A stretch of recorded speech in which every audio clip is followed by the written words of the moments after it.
হ্যাঁ পুলিশকে ফোন দেবো। প্লিজ আমাকে ক্ষমা করে দাও, প্লিজ প্লিজ আমাকে ক্ষমা করে দাও, প্লিজ। কেডা আম পাড়িছে?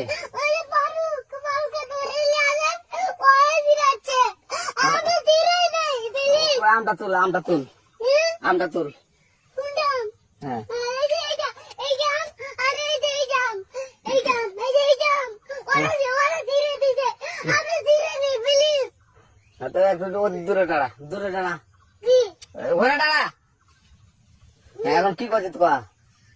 ফারুক না, আমরা কিভাবে বলছি, আমরা রাস্তা দিয়ে বললাম বলে আমরা স্কুল যাবো। হ্যাঁ